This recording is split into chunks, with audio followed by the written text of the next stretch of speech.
আমার নাম মোহাম্মদ নাসির, গ্রাম জানাতুল, থানা সখীপুর, জেলা টাঙ্গাইল। বছর আগে প্রবাসে একটি বিয়ে করি। মেয়েটির নাম হলো রিনা। বিয়ে করার পর ওইখানে কিছুদিন সংসার করার পর ওনাকে নিয়ে বাড়িতে আসি। আসার পর বাড়িতে রাইখা পুনরায় আমি আবার সৌদি আরব চলে যাই। সৌদি আরব যাওয়ার পর কিছুদিন পর শুনতে পাই যে উনি আমার বাড়ি ছেড়ে চলে গেছে, এবং কি চলে যায় পুনরায় আরেকটা ছেলের সাথে সম্পর্ক করে সৌদি আরবে আবার চলে গেছে। চলে যাওয়ার পর আমি আবার দেশে চলে আসি। দেশে চলে আসার পর আমি আমার একটা মেয়ে আছে, মেয়েটার খোঁজ করতে যাই ওদের বাড়িতে, কিন্তু ওরা মেয়েটার খোঁজ দেয় না, এবং কি অনেক হুমকি দামকি পারার পর আবার ওইখান থেকে আমি চলে আসি বাড়িতে। বাড়িতে আসার পর পুনরায় আবার ওদের বাড়িতে যাই মেয়েটার জন্য, কিন্তু তারপরেও মেয়েটা আমার কাছে দেয় না। তারপর আমি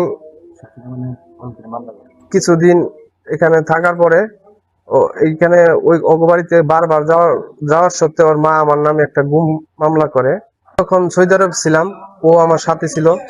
ওই সৌদি আরবে থাকাকালীন আমি 12 বছর যত টাকা কামাইছি সব ওর টাকা নিয়ে গেছে, এবং কি নিয়ে ওর মার কাছে পাঠাইছে। ওই সব টাকাগুলি আমি ফেরত চাই, এবং কি ওর সূক্ষ্ম বিচার চাই। কারণ আমি একজন প্রবাসী। কারণ প্রবাসে জানে সবাই অনেক কষ্ট করে টাকা কামাইতে হয়, সেই টাকাগুলি সব নিয়ে গেছে। তো টাকাগুলি আমার ফেরত চাই। টাকা টাকা যদি ফেরত আমাকে নাও দেয়, আমাকে যদি হয়রানিগুলো করানো হচ্ছে মিথ্যা মামলা দিয়ে, এই মামলার পিছনে অনেক টাকাও যাইতেছে। এত লস ও আমাকে করাচ্ছে, সব সময় হয়রানি করছে আমাকে। আমি ওরে ডিভোর্স দিয়েছি। যখন আমি শুনছি যে ও আরেকটা ছেলের সাথে পালায়া আবার সৌদি আরব চলে গেছে, তখন আমি ওরে ডিভোর্স দিছি। ও বর্তমানে তো এখন আমার স্ত্রী না, তারপরেও ও আমার স্ত্রী দাবি করতেছে। এটা একটা হয়রানি করতেছে আমাকে। আমি আমার নামে মিথ্যা গুমের মামলা করছে রিনা, আমার ওয়াইফ। ও আমার মায়ের দিয়া, আমার শাশুড়ি দিয়া মানে মিথ্যা মামলাটা করাইছে। তো হঠাৎ করে ও কেটিপির মাধ্যমে বের হয়েছে। কেটিপি কে সন্ধান করলে আপনারা ওকে পাবেন, কারণ ও কেটিপির মাধ্যমে বের হয়েছে। আমি ওকে গুম করেছি, আমি তো ওকে গুম করেছি, যেহেতু কেটিপি ওকে কোথায় পেলো, কেটিপি যদি সন্ধান করেন এবং কেটিপির কাছে আসলেই ওকে বের করে দিতে পারবে। আচ্ছা, আমাদেরকে জানাবেন, এই যে এত ঘটনা, তারপরেও তো আপনার ওইখানে একটা সন্তান রয়েছে, মেয়ে সন্তান, আমরা জানতে পেরেছি। তা আসলে মেয়ে সন্তানটা কি করবেন এখন? আমি আমার মেয়েকে ফেরত চাই। আমার মেয়েটাকে আনার জন্য আমার এখান থেকে এলাকার অনেক ময়মুম্বরি নিয়ে গেছি, কিন্তু মেয়েটা আত্মগোপন করে রাখছে, মেয়েটাকে দিচ্ছে না। কিন্তু আমার মেয়েটাকে পরিশেষে আপনি কি চাচ্ছেন? পরিশেষে আমি ওর সূক্ষ্ম বিচার চাচ্ছি। ভবিষ্যতে যেন এরকম কোনো ছেলে কোনো মেয়ের ফান্দে না পড়ে, এবং কি এরকম খারাপ মহিলার ফান্দে না পড়ে। ওরকে আমি বিয়ে করছিলাম, আগে ওর 4টে বিয়ে হয়েছিল। আমার যখন আমি শুনছি ওর 4টে বিয়ে হয়েছে, তারপরে আমি কোনো কিছু মনে করি নাই। ওকে নিয়ে খুব সুন্দর করে সংসার করে খাচ্ছিলাম। কিন্তু হঠাৎ করে আরেকটা ছেলের ইয়ে পরে ও আবার বাইরে মানে কি আপনার যে সাবেক ওয়াইফ ছিল, উনি পরকীয়া জড়িত ছিল? পরকীয়া করে আরেকটা ছেলের সাথে আবার সৌদি আরব চলে যায়। আচ্ছা, আমাদেরকে একটু জানাবেন। আমরা একটু শুনতে পেরেছি যেটা একটা ফেসবুকের ইয়েতে, যে আপনাকে ওই মহিলা উল্টা ব্লেম দিচ্ছে যে আপনি প্রায় 50 লক্ষ টাকা তার নিয়েছেন। সেই বিষয়টা আপনি কিভাবে কি বলবেন?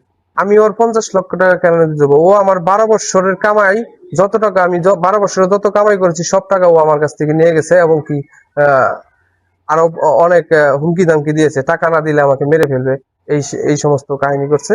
ওইখানে বিদেশ বাড়িতে মেয়ে মানুষের সাথে পাওয়া যায় না। আমাকে অনেক ব্ল্যাকমেল করে ওইখানে অনেক ক্ষয়ক্ষতি করেছে আমার।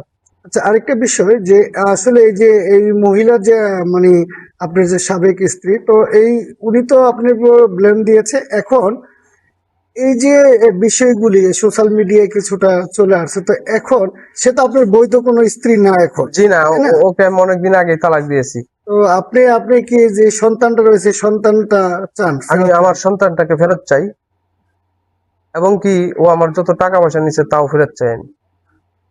জানতে পেরেছি যে একটা প্রবাসে তাদের একটা বিয়ে হয়েছে, একটা ছেলে মেয়ে। এবং ওই মেয়েটা যে মেয়েটাকে বিয়ে করেছে সেই মেয়েটা নিয়ে তারা একটা গুম মামলা করেছে। তো আসলে এই বিষয়টা আপনারা কতটুকু জানেন, এই বিষয়টা যদি আমাদের একটু জানাতেন। আসলে বিষয়টা যে ছেলেটার সম্পর্কে আপনি জিজ্ঞেস করছেন, ছেলেটা আমারই ভাগ্না। আমি এই ছেলেটার বউর জন্য অনেকবার চেষ্টা করেছি সংসারটা ঠিকঠাক, এই সংসার ঠিক রাখার জন্য আমি মেয়েটাকে অনেকবার আনতে গেছি, কিন্তু তারা কখনোই এই মেয়েটা এখানে আসে নাই। এবং আমরা যখনই আনতে গেছি সে অন্য জায়গায় আত্মগোপনে চলে গেছে। কিন্তু আমরা শুনতে পারলাম যে এই মেয়েটা বাহিরে চলে গেছে আরেকটা ছেলের সাথে পরকীয়া করে। আমার ভাগ্না যখন আসলো তখন এই মেয়ে খুঁজে পাচ্ছি না। অনেক চেষ্টা করছি আমরা এই মেয়েকে খুঁজে বের করার জন্য, পাই নাই। কিন্তু পরবর্তীতে দেখতে পেলাম কিছুদিন পর মেয়ের মা একটা গুম মামলা করলো নাসিরের নামে। তো উনি যেহেতু গুম মামলা করছে, আমরা এই গুম মামলার জন্য এই নাসির হাজিরা দিতেছে, অনেক টাকা লস হয়েছে, অনেক খোঁজাখুঁজি করে আমরা পাচ্ছি না।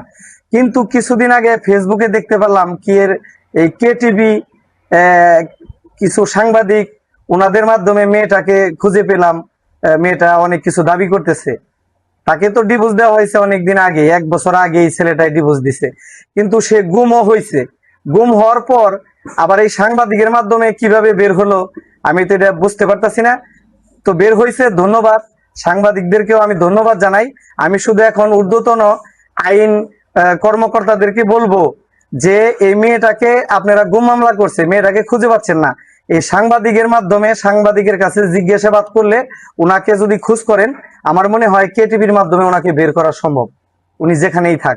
আমি আশা করব আইন শৃঙ্খলা বাহিনীর যারা আছেন, যারা এই মেয়েকে খুঁজতেছেন, এই KTVকে আপনারা ডাকেন, যে চ্যানেলের মাধ্যমে এটা প্রকাশ করা হয়েছে অবশ্যই ওনার সাথে ওনার যোগসূত্র আছে, উনি কোথায় আছে ওনাকে ধরে এই KTVর মাধ্যমে আইনের সোপর্দ করেন, এই আশা ব্যক্ত করবো। আর এই ছেলেটা আসলেই অসহায়।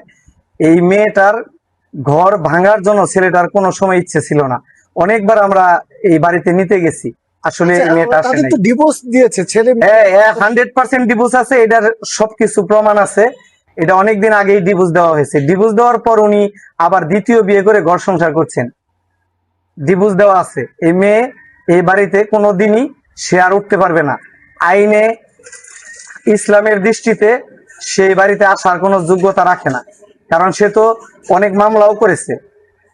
আমরা আশা করব এখন মাধ্যমে মেয়েকে আদালতে হাজির করার জন্য আমি বিনীতভাবে অনুরোধ করবো আইন শৃঙ্খলা বাহিনীকে।